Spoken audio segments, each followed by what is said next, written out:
All right, so to continue what I've been talking about with the Pacific Division, we currently have the Calgary Flames. They sit fifth in the Pacific Division currently, outside of a playoff spot as of right now. 34 points, 15 wins, 12 losses, 4 overtime losses. Elias Lindholm currently leads the team in goal scoring with 14 goals. With assists, we have Johnny Gaudreau with 17 assists, and Matthew Tkachuk leads them with points with 25, with Sean Monahan right behind him with 24.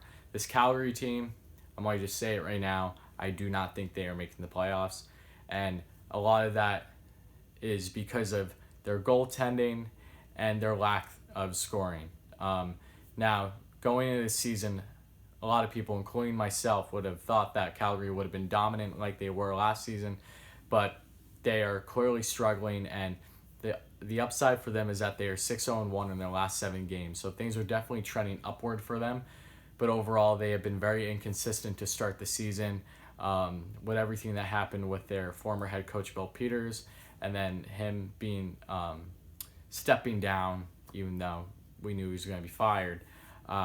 Their interim head coach comes in, Ward, and they've been playing really well under him, have yet to lose in regulation since he comes into place after Peters. But overall, this Calgary team, it just leaves me wanting more, especially offensively. They have not been putting up the numbers like they were last season and having the type of run that they had. Johnny Gaudreau hasn't been as consistent as expected. Same thing goes with everyone in their forward group, really. Elias Lindholm bursted on the scene for them last year and is having another solid start to the season. But overall, they just haven't had that depth scoring either. When you get out of their top 6, there really hasn't been much there. And the fact that their top guys has not been providing the offense as expected is alarming, to say the least, as for any Calgary fan.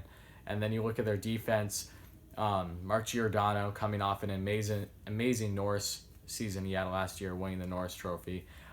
He just doesn't look the same out there. He's still putting up the points, but you can tell that age is definitely a factor when it comes to him, and I don't expect him to even have a remotely close season to what he had last year, point-wise. And then Noah Hanifin has been a solid defenseman for them, but clearly Dougie Hamilton looks like he's doing better in Carolina. But getting Elias Lindholm in that trade as well a couple years ago is definitely benefiting both teams pretty equally. Other than that, there really isn't much other pieces defensively. I know that they have some young, promising defensemen that haven't been playing too long with them, so it takes some developing. Killington, I believe, is one of the players I'm thinking of, and they have another prospect too. I can't remember his name, but he's coveted by the Flames. But overall, their lack of depth in every aspect of their roster is why I believe they aren't going to make the playoffs.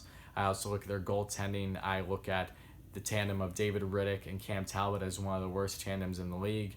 Cam Talbot has been an afterthought since his run with Edmonton back in 2016 when they made the playoffs in McDavid's rookie season. Since then, Talbot has regressed tremendously and ended up losing his job as a starter in Edmonton to Mikko Koskinen, and now he's the backup for Calgary. And David Riddick is not a solidified number 1 goaltender either. He's been solid at times, but like a lot of other goalies in the league, has been inconsistent to say the least. And I just don't see enough there. They haven't had a solid number 1 since Mika Kiprasov, and that's been a while now since he retired. So overall, Calgary, I don't see making the playoffs. I just don't see enough there in their forward group especially, and it's nice to see that they are trending upward, but I just don't see them getting far with the type of goaltending that they have specifically. So with that being said, 6th currently in the Pacific Division is the San Jose Sharks. They have 32 points, 15 wins, 15 losses, 2 overtime losses. Evander Kane leads them in goal scoring with 13 goals. Assists, it's Erik Karlsson with 21, and with points, it's Logan Couture with 28. And the Sharks team, like a lot of the other teams in the Pacific, really take out the Coyotes. They're the only team that is strong defensively, because every other team in this Pacific Division is not that strong defensively. Edmonton's been solid, but overall that they're around average. But this San Jose team is abysmal on defense. Erik Karlsson is past his prime since the injuries he sustained in recent years.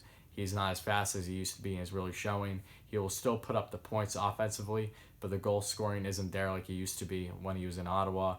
And you can tell that he has missed a step or two in regards to his back checking. And Brent Burns is basically a forward. I think him, along with Drew Doughty, I'll get to him, are unbelievably overrated. They are very flashy. They are great offensively, but Burns is average at best on defense, and it is truly showing with this San Jose team because they get exposed constantly. They just had an away trip in Florida and got smoked the first game against Tampa 7-1. Then the second game wasn't much better, 4 or 5-1 to the Panthers. So things are not looking good, especially because San Jose was on an upward trend until their away trip in Florida. So I'm sure they're hanging their heads right now.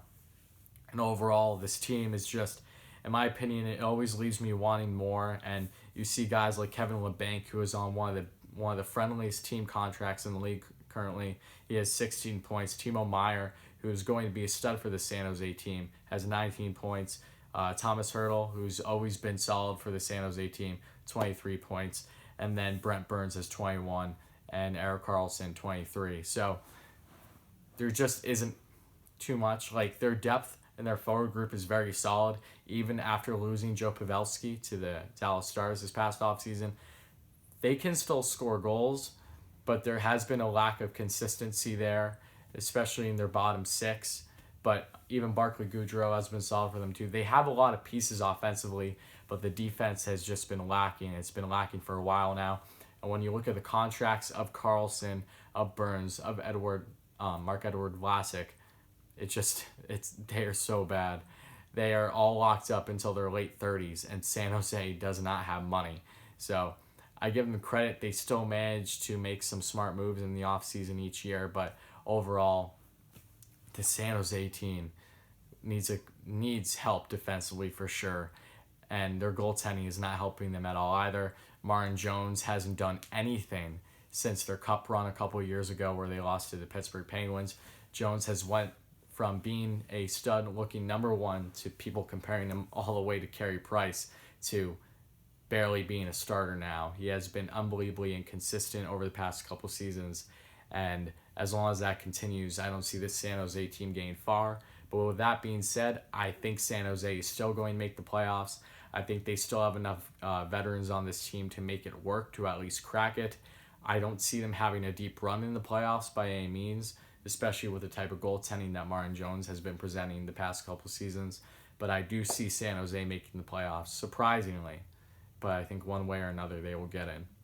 And not to conclude, we got two more to go. Currently sitting 7th in the Pacific Division is the Anaheim Ducks. They have 28 points. They have 12 wins, 13 losses, 4 overtime losses. Ryan Getzlaf leads them in scoring, in goals, assists, points. 10 goals, 13 assists, 23 points. Rickard Rakell and Silverberg have been solid for them this season. 19 points for Silverberg, same thing with Rakell. But outside of them, there really is nothing there for Anaheim. They should really be in a complete rebuild mode. I don't even know why they haven't sold as many guys as they have. They're trying to retool when there isn't enough pieces to retool. Their defense has not been there. Cam Fowler and Lindholm are solid, but outside of them, there really isn't much. Gabranson and Delzato, for example, are not going to do it for you. Goaltending, John Gibson has bailed them out plenty of times, but he's been finicky as of late during this whole stretch Anaheim has had. And I look at their forward group and I see Andre Kasha has not played to expectations yet. A lot of Ducks fans were expecting a jump from him this season, and it hasn't been there.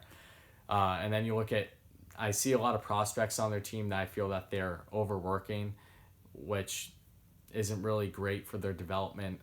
Sam Steele, Maxime Jones, Comtois, who's been in the lineup at times, Troy Terry, all these pieces. Anaheim has a pretty solid group of young forwards that they can work around, but I feel that they need to continue with a full rebuild and get rid of some of the veterans that they have on their team to really give themselves a chance going forward. I just don't see enough in any aspect. They're one of the worst teams in goal scoring in the league, and defensively they haven't been that great either since starting the season red hot.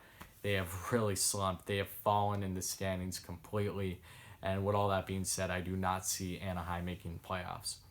So to conclude this video, we have the Los Angeles Kings currently sitting last, 8th in the Pacific Division. They have 24 points, 11 wins, 18 losses, 2 overtime losses. Anze Kopitar, just like Getzlaf, is leading them in every point column. 11 goals, 18 assists, 29 points. Other notable guys is Drew Doughty with 20 points and Iafallo with 14. But this Kings team is terrible. The Ilya Kovalchuk contract has been terrible. He's been terrible. They want nothing to do with him now, and they can't move it because no one wants that contract. Goaltending's been terrible. Jonathan Quick is a has-been at this point. The injuries have really taken a toll on him, and if the Canes are able to move him at any point, then I won't be surprised if they do it. Jack Campbell, I feel, deserves to get more playing time. Same thing with Cal Peterson, who looks like he could possibly be the next big thing for this Canes team in regards to goaltending. They have a great prospect pool, one of the best in the league, and you will see these guys coming in shortly within a season or two. But overall, there just isn't enough pieces on any front, defensively, offensively. Anze Kopitar is having a great bounce-back season, but besides him, there isn't much there. Jeff Carter not doing much, and he really hasn't been doing much for numerous seasons now. Tyler Toffoli could very well be shopped by the deadline or even before that. He looks very expendable for the Canes. IFL has been solid. They have a lot of decent forwards in their lineup, and no one that really jumps out at you. Dustin Brown, another one, he's been decent, but overall they don't have that guy, and they need to continue with a full rebuild in order to get somewhere. Defensively, Drew Doughty, not looking that good. I know that he's been putting up the points per usual, but defensively he looks like more of a liability as he's gotten older. Some may disagree with me on that, but he's another one of those players that I just think has been unbelievably overhyped. Like Burns, I don't think his defensive game is anything crazy. I think it's average at best now. And yeah, I just don't see a whole lot there with him. Sean Walker has been a pleasant surprise for this Canes team on defense, has been putting up some good points, but overall, not much consistency. Their defense overall has been abysmal. Their goaltending has been terrible, and the LA Kings are for sure not making the playoffs. So that concludes this two-part series of the Pacific Division. Up next will be the Central to conclude talking about each division in the NHL where they stand. So thank you so much for watching. I hope you enjoyed. Please like, comment, subscribe, and your thoughts on the videos. That would be great. And I already have in mind what I'll be doing after I talk about all these divisions, and I hope that you all like it. So thank you again so much, and I will be back in a couple days.